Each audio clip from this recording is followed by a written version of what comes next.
Aleluia, graça e a paz do Senhor Jesus, amém, irmãos? Amém. Bom dia, você que está aqui conosco, que grande bênção. Você que está nos recebendo na sua casa é também uma alegria para nós, amém? Especialmente nesse domingo de culto da esperança, onde nós temos o propósito de sermos instrumentos da parte do Senhor para a sua salvação, amém? Para que você seja livrado de toda a condenação, para que você entenda qual é o propósito do coração do Senhor, amém? Bem, antes de eu prosseguir, apenas para informar os irmãos, né, o pastor Adriano está ausente, ele está no período de férias, amém? Como nós normalmente fazemos com os pastores da igreja, né? Normalmente eles têm 2 semanas de férias em meados de julho e em meados de janeiro, né? Mas isso pode ser em meses diferentes, porque todos os nossos pastores trabalham fora, então às vezes a gente tem que fazer em um mês diferente para acompanhar as férias do trabalho deles, amém? Apenas para informar os irmãos.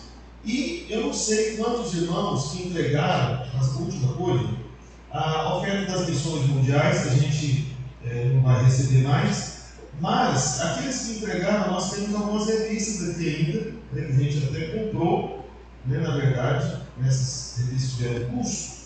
Então, se tiver alguém que entregou a oferta e não pegou a revista, né, você pode erguer a mão, nós vamos entregar para você. Tem alguém que não recebeu a revista, quer receber? Pronto, tem um link subido. Ótimo. Amém. Vamos abrir a palavra do Senhor no Evangelho de João, capítulo 4, no verso 1. Por favor. João 4, verso 1.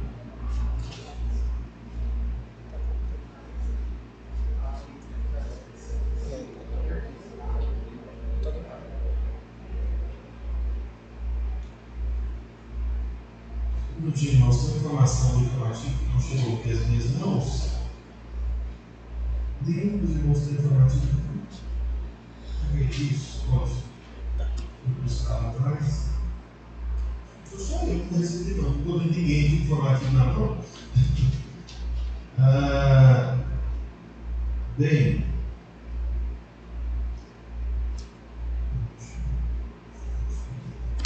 Ok. Irmãos, uma informação importante sobre a mudança que nós estamos fazendo é sobre a nossa oração, até para nós termos mais oração. Então, a nossa oração é que nós costumamos fazer aqui no prédio da igreja, de segunda a sexta-feira. Normalmente, não vem ninguém, literalmente, não vem ninguém, então vem só o pastor aqui para orar sozinho. E então, para a gente ser mais prático nessa questão, que a oração é muito importante, nós vamos transformar essa oração da manhã numa oração online. Porque aí você pode participar da sua casa. Aí não tem desculpa, né? Não, pastor, não vou na oração não. Por quê? Porque eu não quero mesmo, porque eu poderia ter orado aqui de casa. Então não tem desculpas, né? Então basta todo mundo, né? Todo mundo ter um smartphone, um celular aí razoável e uma internet, né? Mais ou menos, precisa de uma internet veloz para isso. E a gente vai informar, né, para os irmãos, está aqui o aplicativo, né, mas os pastores vão estar mandando sempre um link, né, nos grupos de liderança da igreja, e nós vamos seguir a mesma sequência da escala de oração dos pastores.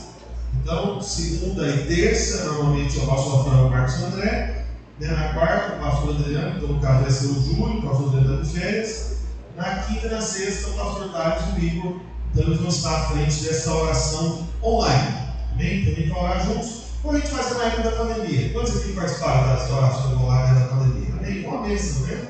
Então você vai poder participar agora novamente, tá bom? Então nós vamos fazer para sermos mais práticos, né? E eu entendo às vezes a dificuldade de alguns irmãos comparecerem, então vamos nos ajustar a isso. Aí alguém pode perguntar, pastor, mas não vai ter oração no pé da igreja? Vai ter, e vai ter mais que nunca ainda. Então, a gente costuma ter a reunião de oração na quarta-feira à noite, né? Esse é o único dia que a gente tem. Então, a partir dessa semana, nós vamos ter de segunda a sexta à noite também, no mesmo horário, 19h30. Então, segunda-feira, 19h30, vai ter um pastor aqui orando à noite. Terça-feira, né, vai ter um pastor orando à noite. Na quarta, como sempre teve. Na quinta, nós teremos também. E na sexta também. Então, de tal maneira que todo dia, 19h30, vai ter um grupo de irmãos aqui orando. A gente percebeu que à noite, né, os irmãos vêm mais. né? Então a gente vai ter oração todos os dias e na mesma sequência de responsabilidades dos pastores. Então, segundo e terça, o pastor Rafael Pedro Marques André. Quarta-feira vai ser o dia, né, da rede de adultos, o pastor Adriano, o obreiro Júlio, e também as irmãs, né, os radicais kids, né, devem vir na quarta-feira para orar junto aqui também, tá bom? E na quinta e na sexta, o pastor Thales, né, e o obreiro Igor estarão orando aqui às 19h30. Amém? Também, né, nós precisamos muito de orar, né, como o pastor Thales estava falando aqui agora há pouco, né? O Senhor Jesus disse que a casa dele seria chamada casa de quê mesmo? Oração. Oração.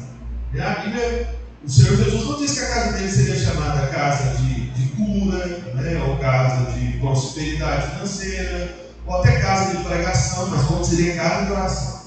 Então, uma característica muito forte tem que ter na vida da igreja e na sua vida é oração. Oração. Oração. Então, fazendo essa mudança, nós vamos orar mais que em qualquer época da vida da igreja. Amém? E vai tornar possível os irmãos participarem.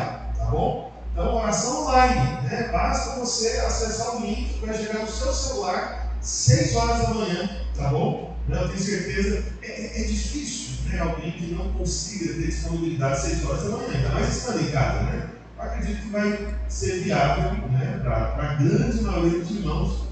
A não ser que você seja padeiro, né? Trabalha na padaria, você fica com padeiro entre nós aqui. Porque padeiro, ele tem que estar muito cedo na padaria, para o pão estar quentinho logo cedo, entendeu? Eu falo que eu tive um primo padeiro, a vida dele não é fácil, não. Eu tive que ele acordava mais tarde, era 4 horas da manhã. Entendeu? Mas eu acordava às 3 horas da manhã de quinta-feira, né? Então eu poder fazer o pão quentinho. Você chega lá na padaria, o pão está quentinho, parece que do nada, né? Automático, ninguém teve que acordar muito cedo para isso. Teve, padeiro teve, não tem dúvida. Vida de padeiro não é simples, né? A gente tem que acordar bem de madrugada mesmo, no meio da noite, na verdade, né? Mas eu sei que tem alguns casos também de irmãos que trabalham à noite, né? Mas não é o normal, né? O normal é 6 horas da manhã, está todo mundo em casa. Pastor, mas eu acordo 6h30 para ir trabalhar. Pois é, aí a partir de agora você acorda 6, tá bem? Para orar junto conosco, só acordar mais cedo. Amém? Amém. Amém, irmãos? Amém. Agora você tem beleza. Vamos lá. Agora sim, João capítulo 4, verso 1.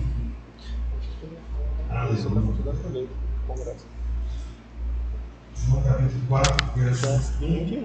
Está escrito: quando, pois, o Senhor veio a saber que os fariseus tinham ouvido dizer que ele, Jesus, fazia e batizava mais discípulos de João, se bem que Jesus mesmo batizava, e sim os seus discípulos, deixou a Judeia, retirando-se outra vez para a Galileia, e era necessário atravessar a província de Samaria. Chegou, pois, a uma cidade samaritana chamada Sicar, perto das terras que Jacó dera a seu filho José, e estava ali a fonte de Jacó. Cansado da viagem, assentara-se Jesus junto à fonte, por volta da hora sexta. Nisto veio uma mulher samaritana tirar água. Disse-lhe Jesus: dá-me de beber. Os seus discípulos, né, os discípulos de Jesus, tinham ido à cidade para comprar alimentos. Então lhe disse a mulher samaritana: como sendo tu judeu, pedes de beber a mim, que sou mulher samaritana? Porque os judeus não se dão com samaritanos. Replicou-lhe Jesus: se conheceres o dom de Deus, e quem é o que te pede, dá-me de beber, tu lhe pedirias, e ele te daria água viva. Respondeu-lhe ela: Senhor, tu não tens com que atirar, e o poço é fundo, onde, pois, tens a água viva? És tu, porventura, maior do que Jacó, nosso pai, que nos deu o poço, do qual ele mesmo bebeu, e tem assim seus filhos, seu gado? Afirmou-lhe Jesus: quem beber desta água tornará a ter sede, aquele, porém, que beber da água que eu lhe der, nunca mais será sede, pelo contrário, a água que eu lhe der será nele uma fonte a jorrar para a vida eterna. Disse-lhe a mulher: Senhor, dá-me dessa água, para que eu não mais tenha sede, nem precise vir aqui buscar. Disse-lhe Jesus: vai, chama teu marido e vem cá. Ao que lhe respondeu a mulher: não tenho marido. Replicou-lhe Jesus: bem disseste, não tenho marido. Porque 5 maridos já tiveste, e esse agora que tens não é teu marido. Isto disseste com verdade. Amém. Até aqui, vamos orar ao Senhor por um instante. Você que está em casa, nos acompanhando. Amém. Olha, o Senhor, peço para que eu possa falar com você, você que está nos visitando, você que está assistindo pela internet, que nunca entregou sua vida ao Senhor Jesus, ou talvez esteja afastado dos caminhos do Senhor. Essa palavra especialmente para você. Amém? Para você que também está nos visitando aqui. Vamos orar então por um instante, sentado como estamos aqui. Feche seus olhos, curva sua cabeça. Peça para que o Senhor possa falar ao seu coração nessa manhã.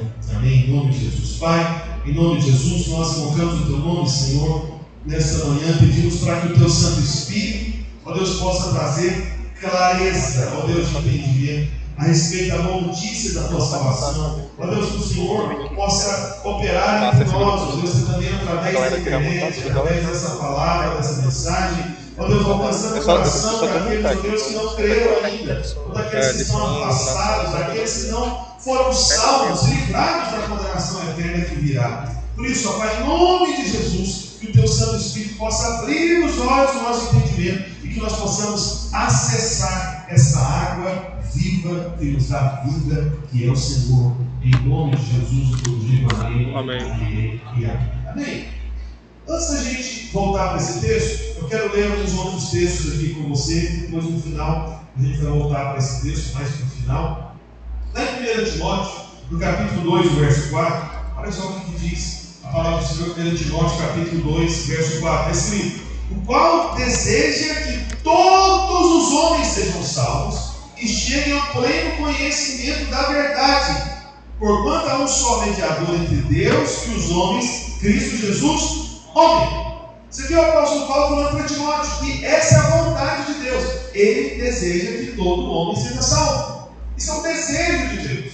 Isso é o desejo do Senhor. É a vontade dele. Isso não é uma vontade humana. Isso não é a vontade do pastor da igreja, que quer ver a igreja cheia de gente, tudo, e fica falando dessas coisas de salvação para ver se atrai pessoas. Não. Isso é plano de Deus. Isso é vontade de Deus. Foi o que Paulo está dizendo aqui. É o Deus, que aqui está falando sobre o Senhor Jesus. Que Ele deseja que todos os homens sejam salvos e cheguem ao pleno conhecimento da verdade. Amém? Só que, o que a palavra de Deus diz no verso 5? Porquanto há um só Deus e um só mediador entre Deus e os homens, Cristo Jesus.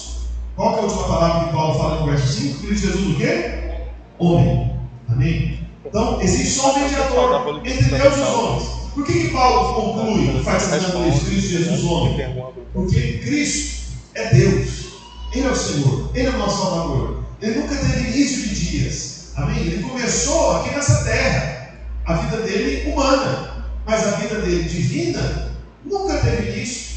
Entende? Ele sempre existiu, ele é eterno no passado, assim como é no futuro. Então nunca teve um começo para ele. Ele é Deus. Ele que sustenta todas as coisas pela palavra do poder dele. Ele que é o Criador de fato. Então esse Deus, ele se fez homem para que pudesse alcançar todos os homens, todos os seres humanos dessa terra, homens e mulheres, sabe? Crianças, pessoas mais velhas também, idosos, não importa a história, ele veio para alcançar. Por que ele se fez homem? Porque primeiro, sendo Deus, ele pôde, tocar na mão de Deus o Pai. Ele pôde pegar na mão de Deus o Pai, mas ele se fez homem para que agora ele pudesse tocar e pegar na mão de todos os homens e criar essa ponte de salvação entre os céus e a terra. Somente o Senhor Jesus, Ele é o único mediador entre Deus e os homens. Somente Ele pode salvar você. Entende? Não há nenhuma outra pessoa, não existe um lugar, isso não é pastor que vai fazer com você, padre, o que for, que seja aí de pessoas da religião, das diversas religiões. Há um só mediador entre Deus e os homens, Cristo Jesus, homem. Homem. Amém. E Ele trouxe você aqui para isso, para receber essa mensagem.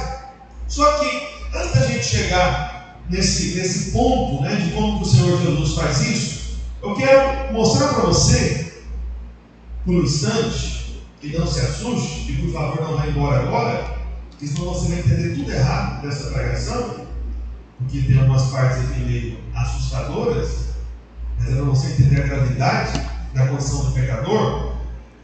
Diante das terríveis descrições do justo juízo de Deus sobre os homens que não creram e obedeceram ao Senhor Jesus, porque a obediência ao Senhor Jesus é a obediência da fé, é você crer, entende? É você acreditar nele como seu Salvador. Essa é a obediência esperada por ele, é a obediência da fé. Então, se nós vemos a palavra de Deus, as descrições do juízo de Deus sobre os homens por causa dos pecados, nós podemos entender, né, o preço pago por ele mesmo, pelo Senhor, porque aí você vai entender que não há maior amor que esse. Eu estava me lembrando aqui agora, se eu tivesse pensado antes, talvez até traria nesse vídeo. Não sei onde está esse vídeo. Mas eu vi esse vídeo que eu vou dizer, não tem muito tempo não, em algum lugar na internet, que era o seguinte: era um desses países orientais, né? Não sei se era o caso de ser a China, algo do tipo assim. E aí, mas era um país oriental, né? Porque é do Oriente mesmo, com certeza. E aí o que acontece? Tinham crianças na escola, né? Devia ter idade entre 5 e 7 anos, e crianças na escola particular, né? E crianças hoje em dia são altamente exigentes, né? Com os pais, né? Eu quero o iPhone, eu quero isso, eu quero aquilo, eu quero viajar para tal lugar, né? Então, sempre pedindo essas coisas, e aí, dependendo da criação que essas crianças recebem, aí fica emburrada, magoa, né? Dependendo, às vezes dá vontade até de sair de casa. Meu pai não me deu, minha mãe me deu. Aquela coisa, né? Infantil. Mas que deveria ser diferente quando existe uma boa criação. E o que acontece? Aí, nesse vídeo, né? Eles mostraram essas crianças estudando uma escola muito boa, particular, né? Em alguma região do Oriente do nosso mundo. E aí, perguntaram para elas, para as crianças, lá na sala de aula: olha, vocês sabem qual que é o trabalho do pai de vocês para poder pagar essa escola aqui para vocês? Para poder te dar essa vida que vocês têm aqui? Vocês têm noção disso? E aí o que a escola fez? Fez uma montagem de vídeos dos pais trabalhando nas diversas áreas de trabalho pesado que existe lá nesse país oriental. E aí fez uma montagem de vídeos. Aí eles foram para ver a vida dos pais trabalhando, né, aquela circunstância de esforço, sabe, de dificuldade, de problema, aquele ambiente feio, horroroso, não tem nada a ver com a escola, que a criancinha está lá, entendeu? Então eles viram os vídeos, aí começou a mostrar os pais trabalhando, dando duro, aquela dificuldade e tal, e as crianças assistindo e tudo. E na hora que terminou o vídeo, as crianças começaram a chorar e ficaram impressionadas, né? E aí a pessoa lá que estava dirigindo aquele momento perguntou para você: mas vem cá, alguém aqui será que é grato pelo amor que o seu pai tem por você? Você viu quanto seu pai sofre para poder te dar essa vida que você tem hoje? Você viu quanto seu pai trabalha, se esforça, sabe, enfrenta grandes dificuldades para você ter o que você tem hoje? Será que você tem motivo para agradecer aos seus pais? Percebe? Então, isso eu achei muito bom, né? Quando eu vi esse vídeo, a gente achou que alguém tinha que fazer mais coisas desse tipo assim, né? Para que as crianças se tornem mais gratas, né? Mais satisfeitas e vejam o privilégio que é ser sustentado pelo pai e pela mãe, né? Porque em muitos casos o pai e a mãe trabalham, né? Não é só o pai. Então o que acontece? Por que eu estou contando isso para você? Porque eu quero te mostrar agora o trabalho que o Senhor Jesus teve que enfrentar, e foi receber sobre si mesmo o juízo, a punição, o sofrimento que deveria cair sobre nós. Eu quero mostrar isso para vocês com dois textos aqui, porque, veja, antes de eu chegar nesse texto, tem outra coisa que é importante eu falar aqui. João 3,16, você deve se lembrar desse texto, também, antes de eu chegar nos dois do juízo, né? Então, João 3,16 diz que Deus amou o mundo de tal maneira, né, que deu seu Filho unigênito para que todo aquele que nele crê, alguém se lembra? Não pereça, mas tenha vida eterna. Amém? Mas esse não perecer é perecer no quê? E quando a gente diz essa palavra não pereça, né, parece uma coisa suave. Parece uma coisa relacionada a alimentos, né? De repente, igual a gente faz a cesta, né, básica aqui que entrega, né? Geralmente no primeiro domingo, né? Os irmãos devem trazer, cada discipulado tem que trazer pelo menos uma cesta. E aí tem os alimentos não perecíveis, né? São aqueles que vão durar mais tempo, né? Então os outros alimentos são os perecíveis, né? São aqueles que vão apodrecer, né? Vão parar de servir para você se alimentar rapidamente. E aí a gente usa na língua portuguesa essa palavra, né, mais nesse contexto, né, na nossa língua. E aí por isso que em João 3,16, quando fala não pereça, parece suave, parece uma coisa tranquila, mas não é. Então eu quero mostrar o que seria esse perecer. Esse perecer, sabe, que o Senhor está prometendo como prova do amor dele, é justamente o justo juízo de Deus que deveria cair sobre você, sobre mim, sobre cada um de nós. Entende? É o justo juízo. Então esse perecer é no juízo. Então nós vamos ter dois textos, né, que descrevem um pouco desse juízo que deveria cair justamente sobre nós. Lá em Sofonias, capítulo 1, verso 14. Vamos lá para o livro do Antigo Testamento, pouco livro. Alguém tivesse Bíblia de papel aqui, talvez teria que escolar as páginas. Seria a primeira vez que cabe nesse texto. Sofonias, capítulo 1, verso 14. Abriu? Ótimo. Era o computador, já abriu, né? Sofonias, capítulo 1, verso 14. Olha só o que está escrito. Está perto o grande dia do Senhor. Está perto e muito se apressa. Atenção! O dia do Senhor é amargo e nele clama até o homem poderoso. Até o homem poderoso se espera. Quando Deus se levanta, presença de juízo.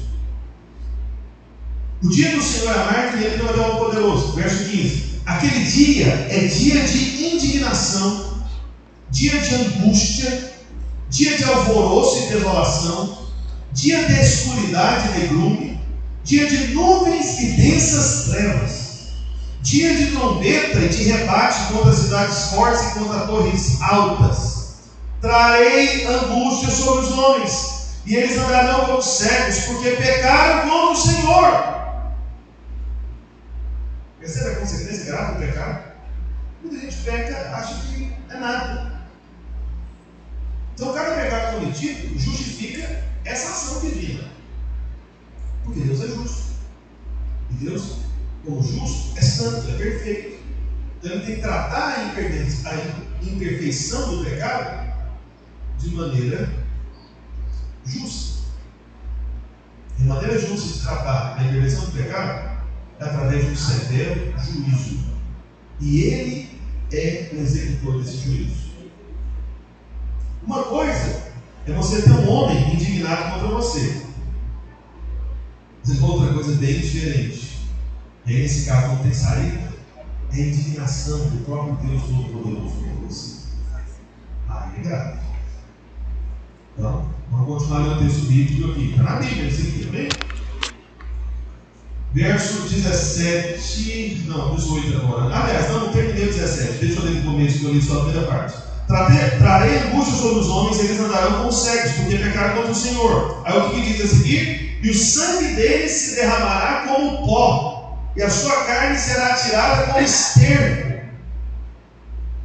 Deus. Nem a sua prata, nem o seu ouro poderá o livrar, né, no dia da indignação do Senhor. Então nem o ouro, nem a prata os poderão livrar. Entende? Então, quando chega diante de Deus, meu irmão, e a pessoa está nos seus próprios pecados, não tem como. Porque o justo juiz, ele não pode ser comprado. Não é como os juízes desse mundo, né? Você sabe quais são, especialmente no Brasil. Então, não envolve, não tem como o dinheiro, sabe, mudar a mente do Senhor, nenhum argumento, nenhuma riqueza. Por isso que, desde o começo já diz aqui, que no dia do Senhor, que é amargo, Ele clama até um homem poderoso. Não importa o poder de um homem nessa terra, não é nada diante do poder do Todo-Poderoso, indignado por causa do pecado. Nada. Verso 18. Nem a sua prata, nem o seu ouro poderá livrar da indignação do Senhor, mas pelo fogo do seu zelo a terra será consumida, porque certamente fará destruição total e repentina de todos os moradores da terra. Muito forte esse texto, não é verdade? Muito forte. Lá em Amós, capítulo 5, verso 18, é o segundo texto. Para você entender. Amós, capítulo 5, verso 18. Portanto, você não sai agora, no meio desse momento da pregação, porque senão você não vai nem dormir hoje à noite. Mas eu tenho uma notícia para você, bem? Deixa eu terminar de ler só esse texto. Aqui há uma pequena descrição do juízo sobre o homem por causa do pecado. Amós 5,18 é escrito: ai de vós que desejais o dia do Senhor. Para que desejais vós o dia do Senhor? É dia de trevas e não de luz. Aí o profeta começa a comparar, verso 19. Como se um homem fugisse de diante do leão e se encontrasse com ele o urso. Entendeu? Está saindo de uma situação difícil, aí foge e encontra a pior. Ou, aí o verso 19, ou como entrando em casa, encostando a mão à parede, fosse mordido de uma cobra. Então você vai fazer algo comum, simples do dia a dia, e aquilo te causa um mal. Uma picada de uma cobra venenosa. E pode matar você. Peraí, isso aí é encostar a mão na parede? Pois é. Tudo isso. É a descrição do profeta está dando o juízo. Verso 20. Não será, pois, o dia do Senhor trevas e não luz? Não será completa escuridão, sem nenhuma claridade? Então veja, eu li esses dois textos para você, só para você entender que é muito sério, sabe, esse aspecto da sua vida, que é o dia do seu encontro com o Senhor.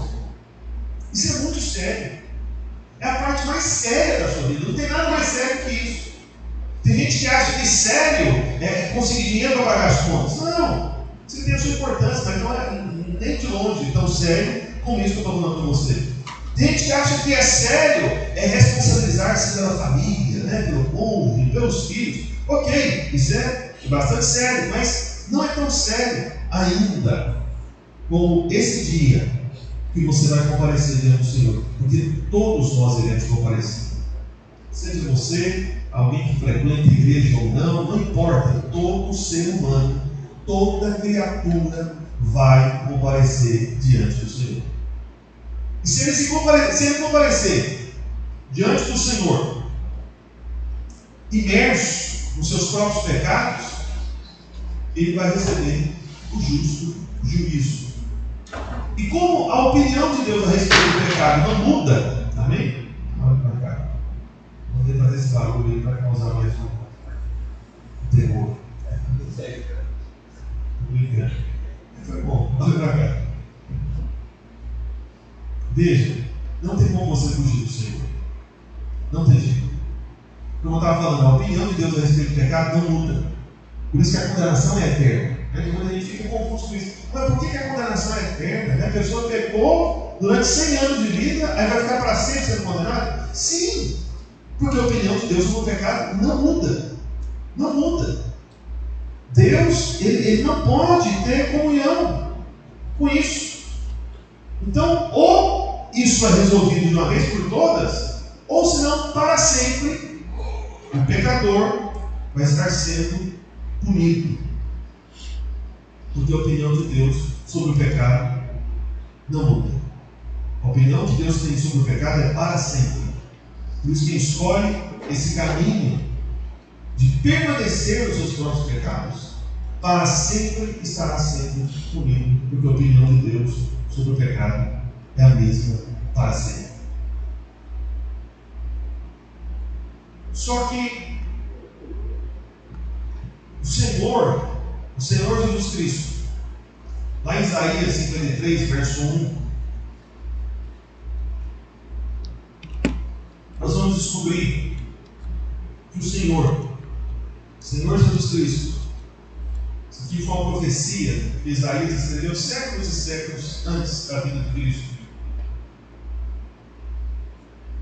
Isaías 53, verso 1 está escrito: quem creu em nossa pregação e a quem foi revelado o braço do Senhor, assim que ele começa a acontecer. Quem creu em nossa pregação? Porque se você entende, descobre que existe um juízo, você tem que ser exposto a uma outra mensagem, uma outra pregação, para que você creia e para que você veja aquilo que está de fato no coração de Deus em relação ao pecador. Porque Deus é como um juiz justo, ele precisa julgar. Deus não pode fazer vista grossa, que é o que algumas pessoas imaginam. Não, Deus está fazendo vista grossa, Deus vê, mas não faz nada. Não. O que Deus vê, ele julga. Esse é o caminho do justo juiz, não é assim? Tem até um advogado ali que está mexendo ali na mesa sobre nós, doutor Gabriel, aleluia.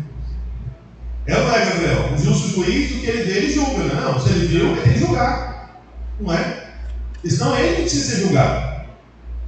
Não é assim? Então, aí, o que o juiz vê, ele julga. É como é que Deus faz? Que Deus vê tudo.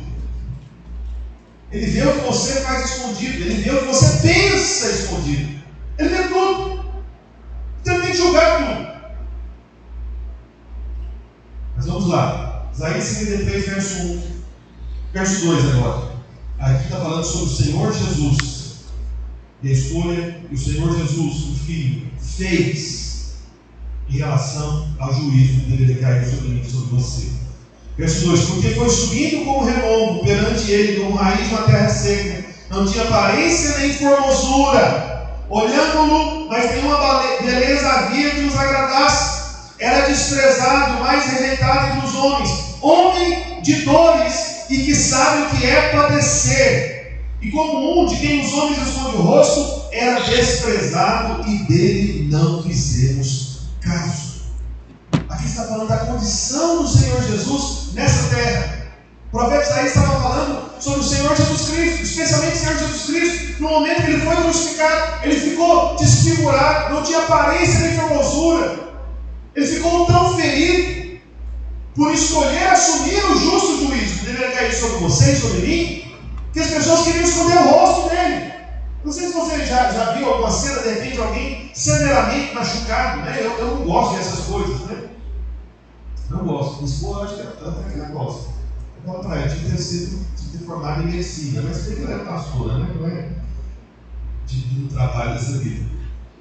Eu lembro, eu penso, não sei quando, não sei que eu estava no cartório, né? Com ela, resolvendo uma questão do documento. E aí no cartório tinha acontecido recentemente, né? O ataque de um tubarão a uma garota na praia de Boa Viagem. O tubarão mordeu e arrancou a panturrilha, a batata da perna aqui, como popularmente chamado, da perna. Aí o cara lá do cartório comentando, falou: olha, né, você ficou sabendo, você quer que eu fique sabendo? Ele falou: não, quer ver? Olha, deixa eu te mostrar aqui. Vou mostrar o quê? Ele mostrou, eu olhei e falei: isso, foi para que eu vi isso. Essa praga, essa imagem até hoje na minha cabeça, entendeu? Eu não gosto dessas coisas, não. Aí minha esposa: deixa eu ver, a imagem da perna, né? Ficou, deixa eu olhar. Eu falei: misericórdia, eu querendo, né? Esse é aquele momento que você para pensar: fala, gente, tem como ver, será que tem como dizer, né? Deixar de ver o divino, né? Só um milagre, né? E aí, o que acontece? Quando, dependendo da cena, até a pessoa que é acostumada a ver, ela olha, afasta o rosto. Não é verdade? Não é assim? Ninguém olha confortavelmente. Você tem gente que se acostuma, mas vez ou outra tem algumas cenas que você olha e fala: misericórdia, você quer afastar o rosto. É o que o profeta Isaías está falando aqui. É o que o profeta Isaías está falando. Então, no verso 3, né? Homem de dores e que sabe o que é padecer, e como um de quem os homens escondem o rosto, era desprezado, dele não fizemos caso. Quando o Senhor Jesus veio aqui como homem nessa terra, o Senhor Jesus, que é o próprio Deus, sabe, Ele quem fez todas as coisas, Ele quem criou todas as coisas, entende? Ele que é a palavra dita pelo Pai. Então, Ele veio como homem, e sofreu, foi desprezado, foi rejeitado. E aí no verso 4, o profeta Isaías continua. Agora você percebe com mais clareza ainda a obra do Senhor Jesus. O que está escrito no verso 4? Certamente, ou seja, com certeza, certamente, Ele tomou sobre si as nossas enfermidades, e as nossas dores levou sobre si, e nós o reputávamos por aflito, ferido de Deus ser oprimido. Por que perigo de Deus?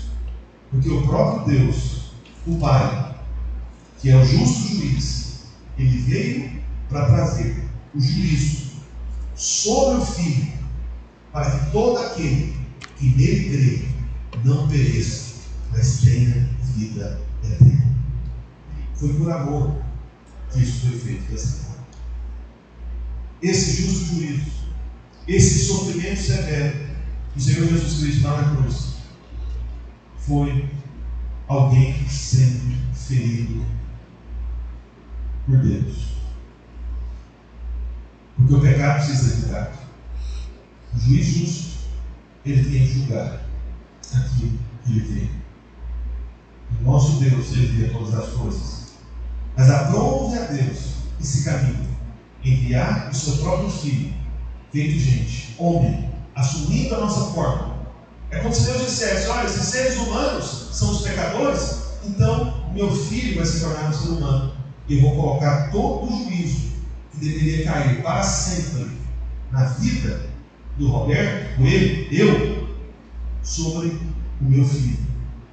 Porque se ele é eterno e recebeu o juízo, a eternidade vai satisfeita com o juízo que caiu sobre o eterno naquela cruz. E no verso 5, no primeiro fala da cura das nossas enfermidades, como que Deus quer nos livrar de todo mal. Mas aí no verso 5, fala claramente sobre os nossos pecados, olha só. Mas Ele foi traspassado pelas nossas transgressões e moído pelas nossas iniquidades. O castigo que nos traz a paz estava sobre Ele, e pelas suas pisaduras nós somos sarados. O castigo que nos traz a paz, Ele sofreu o castigo. O castigo que era meu, o castigo que era seu, o castigo do juízo de Deus, que até o poderoso foge, até o homem poderoso clama nesse dia. Todos temem, mas o Senhor Jesus, Ele tomou sobre si. E no verso 6 continua: todos nós andávamos desgarrados como ovelhas, cada um se desviava pelo caminho, mas o Senhor fez cair sobre ele a iniquidade de nós todos. O Pai fez com que caísse sobre o Filho, e o Filho carregasse até a cruz cada um dos nossos pecados, todas as nossas iniquidades. O Filho abraçou e falou para o Pai lá na cruz: Pai, pode tratar tudo isso em mim. Estou de braços abertos, esperando o castigo e sobre mim, para poder colocar sobre eles, aqueles que pecaram, esses pecados que eu estou carregando, para que um dia eles tenham paz. Paz. E sejam livres de toda a condenação. Amém. E no verso 7 está escrito: Ele foi oprimido e humilhado, mas não abriu a boca. Como cordeiro foi levado ao matadouro, e como ovelha muda perante os seus tosqueadores, ele não abriu a boca. Não reclamou. Ele foi porque quis. Por juízo o opressor, verso 8, foi arrebatado de sua linhagem, quem dela cogitou, porquanto foi cortado da terra dos viventes, por causa da transgressão do meu povo, foi ele ferido. Entende? Então, é alguém que foi cortado da terra dos viventes pela transgressão dele ou pela transgressão de um povo? Dele ou de um povo? De um povo. Ele foi o único que morreu nessa terra, não por causa de si próprio, mas por causa de um povo. E você que está me ouvindo aí na internet também nesse instante, você pode fazer parte desse povo que foi livrado do juízo de Deus, que virá. Brevemente virá. Existe um caminho. Esse caminho é o Senhor. Por isso que ele diz que Ele é o próprio caminho. E aí no verso 9 está escrito: designaram-lhe a sepultura com os perversos, mas com o rico esteve na sua morte, posto que nunca fez injustiça, nem dolo algum se achou em sua boca. Quem que é esse homem que nunca cometeu injustiça nessa terra? Quem que é esse homem que nunca se achou coisa ruim maldita, maligna, falada indevidamente na sua boca. Quem é esse homem? O Senhor Jesus Cristo. O Senhor Jesus Cristo. É o Senhor Jesus Cristo. É o Senhor Jesus Cristo. E no verso 10, é um dos textos mais paradoxais que eu penso que tem na palavra de Deus. Porque está escrito: todavia, ao Senhor agradou moê-lo, fazendo-o enfermar. Ao Senhor agradou moê-lo, fazendo enfermar. Então o pai, ele ficou satisfeito em moer o filho, em estabelecer enfermidade da pior espécie. Pensa numa doença ruim, maligna, de morte, terrível, de consequências imediatas para o final da vida de qualquer pessoa. Pois é, essa foi a enfermidade que o pai colocou, todas essas foram as enfermidades que o pai colocou sobre o filho, moendo ele. Entende? Moendo. Era algo que tinha uma forma, mas quando passou por juízo, essa é a comparação que a Bíblia está falando, de moer, igual carne. Já viu quando você vai na açougue e pede uma carne moída? A carne ela tinha uma forma. O sujeito pode colocar a carne que ele quiser no moedor, vai sair só os pedacinhos, não é na verdade? Então, é o Senhor Jesus. Ele foi moído. Moído. Só que o que eu acho paradoxal é justamente isso. É o começo do verso. Todavia ao Senhor agradou moê-lo. Ele se agradou. Ele se agradou. Então, o pai agradou moer o filho. Só que agora vai falar da alegria do filho em seguida. Olha só o que ele diz. Primeiro falou do pai, agora do filho. Quando der ele a sua alma como oferta pelo pecado, verá a sua posteridade e prolongará os seus dias, e a vontade do Senhor prosperará nas suas mãos. Então, o pai se agradou de moê-lo, e o filho se agradou de ser moído. Veja que coisa estranha. Veja que coisa, parece que sem sentido. Qual que é o motivo disso? Por que o pai se agradou de moê-lo e o filho se agradou de ser moído? Por quê? Olha para mim aqui, por favor. Porque ele queria você. Porque ele queria salvar você. Porque ele queria que você não fosse moído. Porque ele queria que você não sofresse juízo.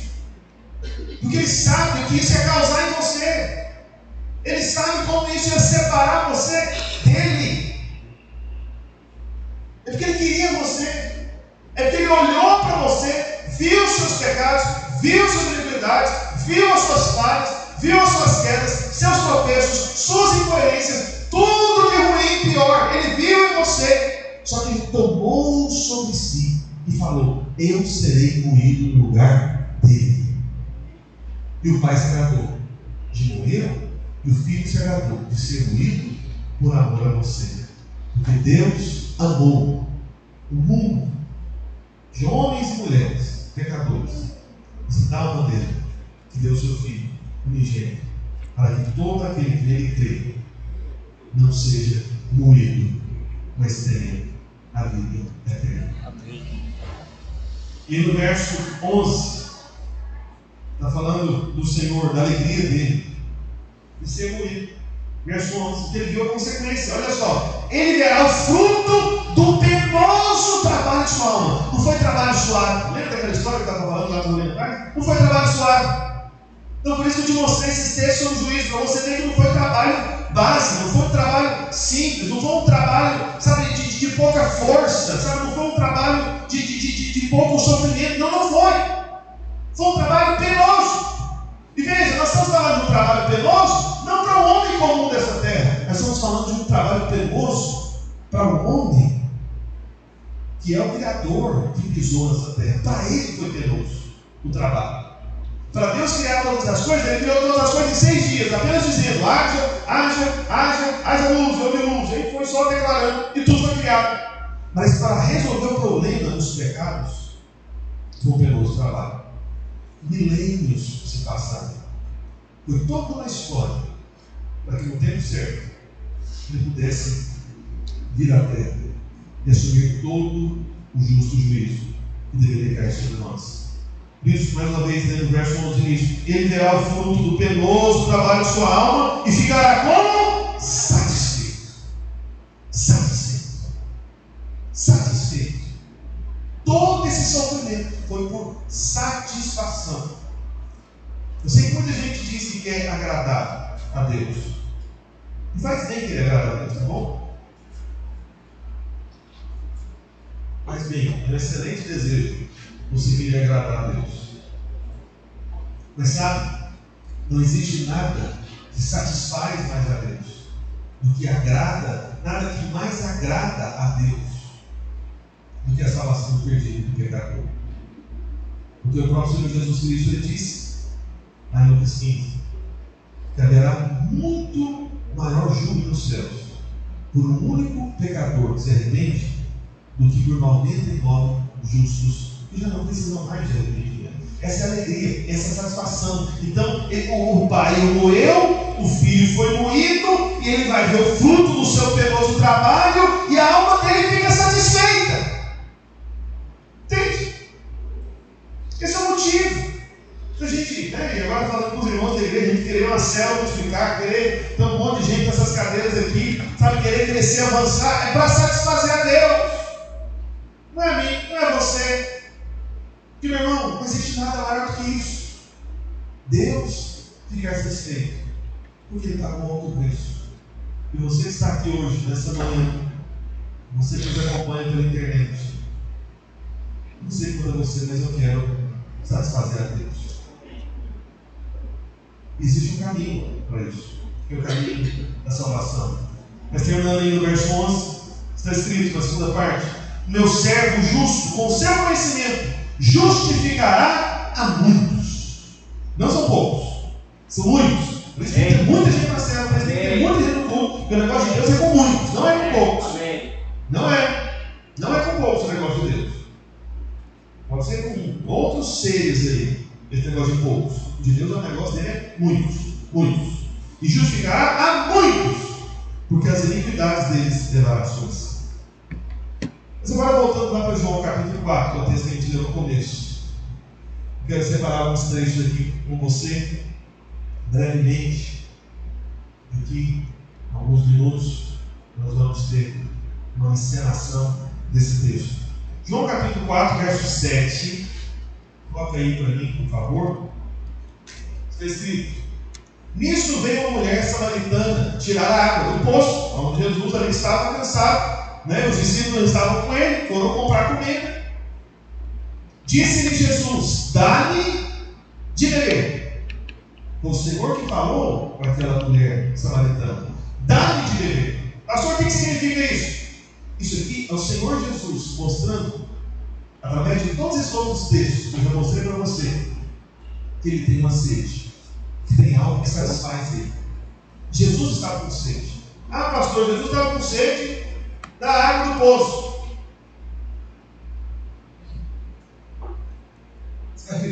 No final da história, Jesus está satisfeito e ninguém bebeu a água da história. É impressionante. Por quê? Porque a sede do Senhor Jesus não era dessa água aqui. A sede do Senhor Jesus era pela salvação daquela pecadora. Aquela grande pecadora. Não era uma pecadora qualquer, né? Foi forte porque ela decidiu pecar. O Senhor Jesus tem sede. Sede de você. Ah, pastor, mas eu não sabe o meu passado. Não sei. Não importa qual seja o seu passado. Mas Ele quer você. Ele deseja você. Ele tem sede de você. Por isso que Ele falou para ela: dá-me de beber. Eu preciso beber. Foi para o dia do poço. O que ela entendeu? Deve ser água do poço. Aí a conversa girou em torno disso. Mas aí no verso 9 e 10, vamos um pouco adiante isso. Então ele disse à mulher samaritana: como sendo do judeu, perceberam pelo jeito, pelo sotaque do Senhor Jesus, como sendo do judeu pede de beber a mim, que sou mulher samaritana? Porque havia um problema naquela época. Os samaritanos eram judeus misturados. né? Tinha os judeus puros, 100% judeus, e tinha os judeus misturados, que era misturado com gentio. Então o judeu puro rejeitava os samaritanos, tinha uma disputa, sabe? Entre eles naquela época. É igual algumas regiões do Brasil, né? Certos moradores de determinado estado não se dão bem com os do outro estado, aquela disputa. Mas no caso dos judeus era bem pior, quer dizer. E aí, essa mulher sabia disso, ela era samaritana e viu que Jesus era judeu. Eu falei, peraí, como é que você vem falar comigo? Porque tinha dois problemas aqui. Normalmente, um homem, né, ainda mais alguém que era um mestre religioso, vamos assim dizer, não dirigia a palavra para uma mulher sozinho, só os dois. Entende? Começa por aí. E o religioso daquela época, porque prevalecia ainda naquela época a lei, ele, na verdade, se afastava dos pecadores, não se aproximava. Então veja, o Senhor Jesus, homem, dirige a palavra a uma mulher, sozinho, sem ninguém por perto, ainda que era uma área aberta e tudo, mas não é o normal, nunca foi. Só que, além disso, ele sabia dos pecados daquela mulher. E tem então a terceira coisa, que ela era samaritana, ele sabia também. Porque o judeu também realmente, por isso que ela falou, né? O argumento dela está correto. Então, por que você deixa de dirigir a mim? Sou mulher, né, e samaritana. Aí verso 9, né?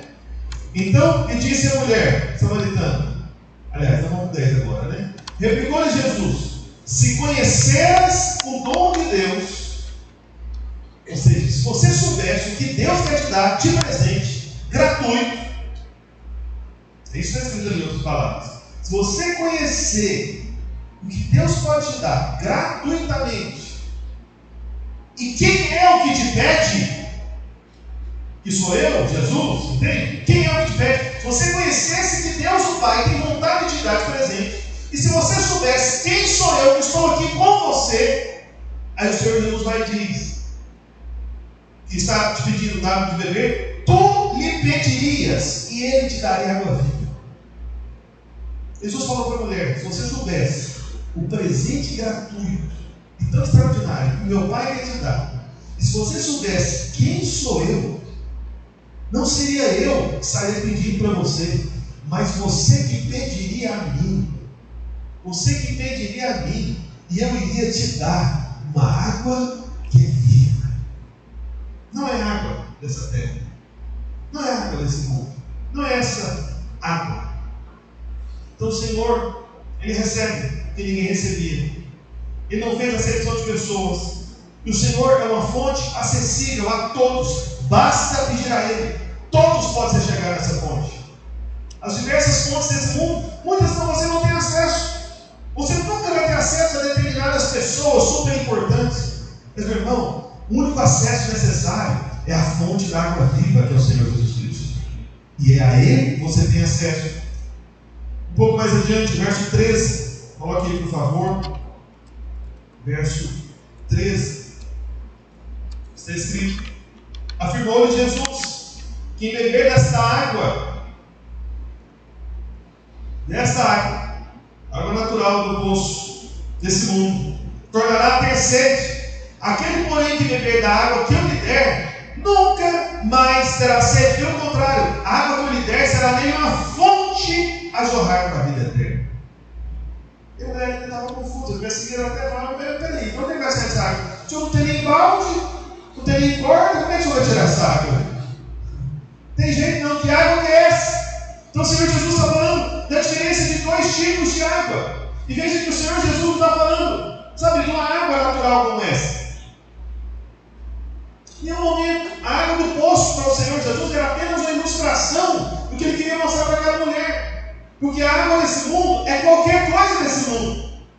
A água desse mundo é o dinheiro desse mundo. São os sonhos desse mundo, desejos desse mundo, lugares desse mundo, comidas desse mundo, profissões desse mundo. Tudo isso são águas que nunca vão saciar você. É impressionante. Sabe o teste disso? Eu vou te dizer.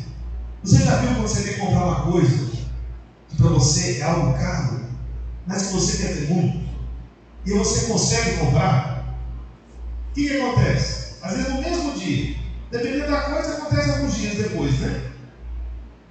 Então imagina, né? Você está querendo comprar um carro, os seus sonhos, carro novo. Aí você vai, olha, pesquisa, sonha, ora, pede, busca.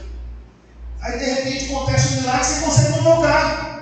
Aí você entra naquele carro, você teve todo aquele desejo. Aí você está lá dentro, você olha, você fica feliz, né? Mas alguns dias depois, você acostuma. Você fala, gente, mas rapaz, eu queria tanto, agora que eu tenho, parece que não me saciou tanto assim. Entendeu? Isso são as coisas desse mundo. Isso é a água do poço do mundo. Jesus estava dizendo para ela: essa água que você vem buscar direto aqui, sabe por que você vem buscar muitas vezes essa água, mulher samaritana? É porque ela não sacia você. E não saciará. Mas a água que eu posso dar para você, ela tem o poder de saciar você. Aquilo que você busca, naquilo que você procura, e vai se tornar inclusive uma fonte dentro de você. Não vai ser apenas algo que você recebe, mas vai ser algo tão presente na sua vida que você vai poder dar para outros. Porque essa fonte é o Senhor Jesus. Amém? Amém. E lá nos versos 17 e 18, já estou terminando, deixa alguém para ter claro aqui. Você vê que vai para o teatro? Não sei se precisa. Vai ter a música para o teatro também? Não. Ou vai ser só a encenação? Nem que está claro aqui, vamos lá, tem coisa que você para. Os irmãos do teatro lá para parar. Versos 17 e 18 de João 4, está escrito: ao que lhe respondeu a mulher: não tenho marido. Não tenho marido. E o Senhor falou para ela: vai lá, chama o seu marido e vem cá. Eu vou explicar para você de onde vem essa água. E a mulher falou: não tenho marido. Replicou-lhe Jesus: bem disseste, não tenho marido. Certo, é verdade. Porque 5 maridos você já teve, 5. E esse que agora tens, o 6º, homem, na vida dela, e esse que agora tens, não é teu marido. Isso disseste a verdade. Já teve 5. O que estava com ela nem era marido dela. De duas uma, porque ele não era casado, os dois, ou que de repente ela era amante da história. Às vezes a esposa desse homem era uma outra mulher que não sabia dela na vida daquele homem. Não era marido dela. Então Jesus sabia dos pecados dessa mulher e mesmo assim Ele amou, Ele a escolheu.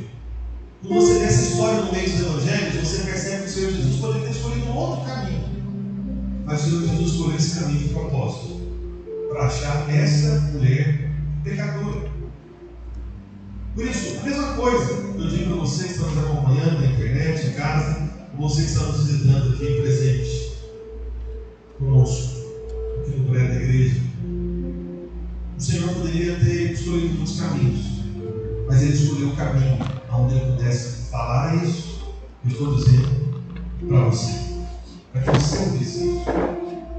Isso é o Senhor escolhendo o caminho para salvar você.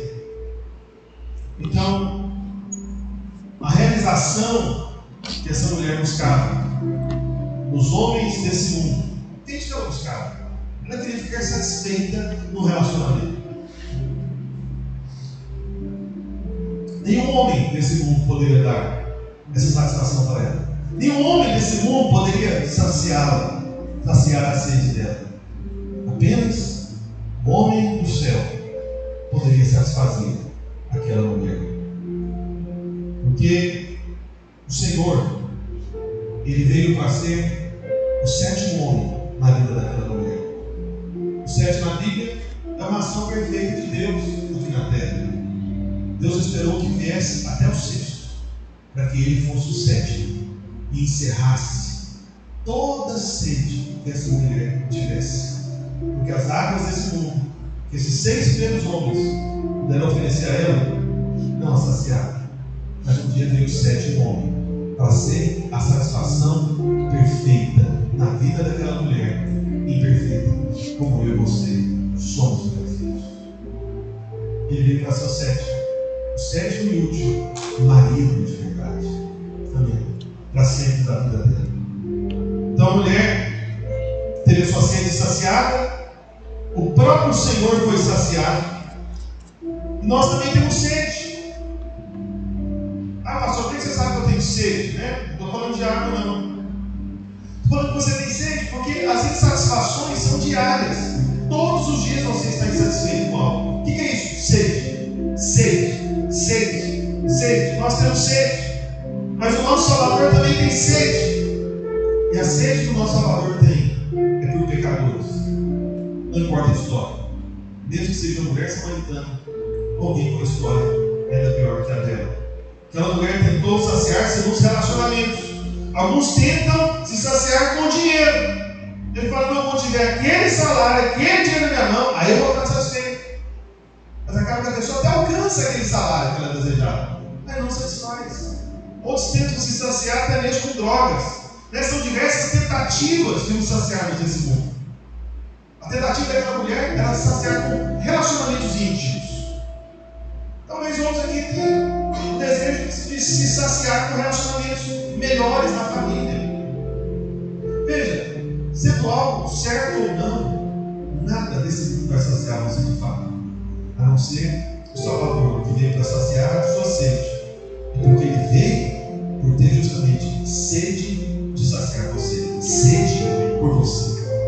Então, o Senhor Jesus, ele veio ao mundo para não saciar, mas semelhantemente ele foi saciado. O Salvador tem sede de pecadores, ele tem sede de você. Amém? Por isso, vamos ver essa encenação.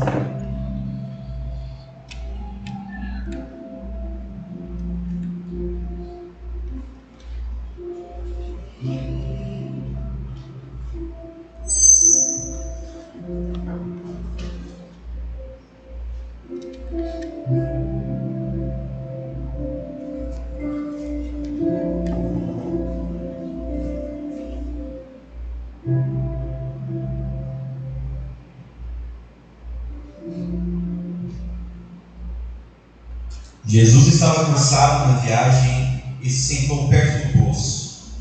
Nisso, chegou uma mulher samaritana para tirar água do poço.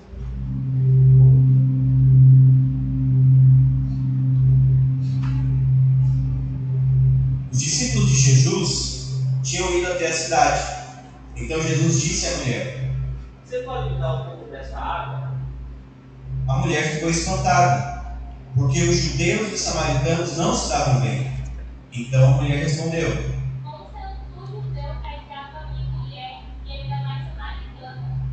Jesus respondeu: Aquele que bebe desta água ainda vai ter sede, mas aquele que beber da água que eu puser nunca mais terá sede. Eu quero beber dessa água. Se você crer, dentro de ti vai ter águas que vão fluir.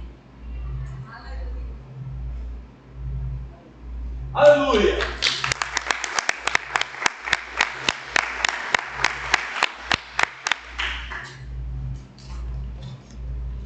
Aleluia. Eu pedi para você ficar em pé, como você está, para nós partimos para o final.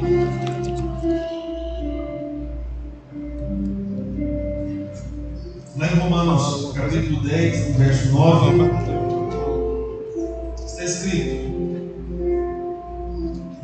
justamente o caminho para nós sermos saciados de uma maneira muito prática, muito simples.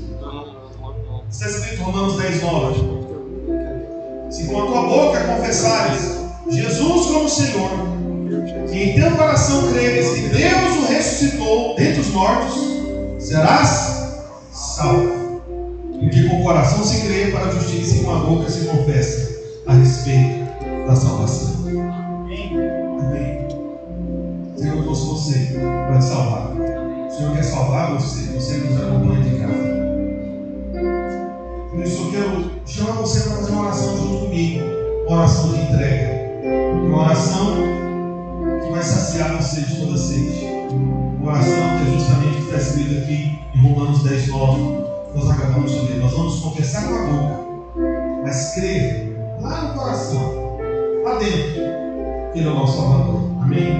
Por isso eu quero chamar todos para juntos fazermos essa oração. Você que está em casa também nos acompanhando. Repita logo após mim.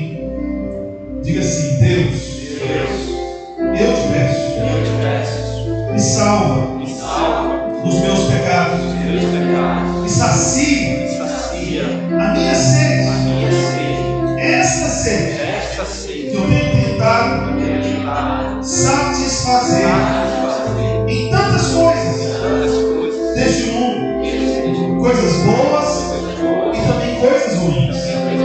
Por isso eu te peço, salva e sacia, porque eu creio em Jesus Cristo como Senhor e Salvador da minha vida, porque Ele morreu recebendo o juízo, a punição que eu merecia receber na minha vida. Ele assumiu o meu lugar de filho do homem, para que eu pudesse assumir o lugar dele e me tornar filho de Deus. Por isso, Deus, a partir de agora, porque eu criei com o meu coração, porque eu recebo com a minha boca, eu posso te chamar não mais de Deus, mas a partir de agora, de Pai, meu Pai, porque eu fui salvo por causa do teu amor pelo teu Filho. Amém. Amém. Você que está nos acompanhando pela internet, se você fez essa oração pela primeira vez, ou se você está voltando aos caminhos do Senhor, por favor, escreva nos comentários, vai ter alguma informação aí para você entrar em contato conosco. Nós vamos ligar para você e procurar você. Eu pergunto se tem alguém aqui nessa manhã presente que veio nos visitar, que talvez nunca entregou com toda a convicção que você teve agora, com clareza, sua vida do Senhor Jesus, ou que estava de repente afastado dos caminhos do Senhor, você até frequentou em algum momento, congregou, conheceu o Senhor, mas depois se distanciou. Tem alguém aqui que fez isso, que pela primeira vez está entregando sua vida ao Senhor Jesus, ou que quer aproveitar esse momento para poder reafirmar o seu compromisso com Ele? Tem alguém que está nos visitando? Não tem, né? Mas tem visitantes entre nós, eu sei. Nós separamos, está preparado lá? Nós temos uma sala especial para receber os visitantes, aqui, logo na saída à esquerda do auditório. Então, assim que a gente encerrar, você que está nos visitando, por favor, dá uma passadinha lá nessa sala, uma sala especialmente preparada para você, para te receber com um café, também com um pequeno lanche, para a gente abençoar a sua vida. Amém? Deixa eu orar por você. Pai, no nome de Jesus, quero declarar a palavra de bênção, de graça, de favor, ó Deus, especialmente de salvação sobre a vida, ó Deus, de todos aqueles onde essa mensagem vai chegar. Pai, abençoe os teus filhos, Pai, cada um dos irmãos da nossa igreja, ó Deus, se veja, ó Deus, como aqueles que querem satisfazer o Senhor, e a satisfação do Senhor é a salvação do perdido. Por isso, ó Pai, que nós sejamos instrumentos dessa satisfação tua, nós sejamos instrumentos, ó Deus, para alcançar mais vidas para ti, ó Deus, vidas, ó Deus, que precisam receber essa mensagem.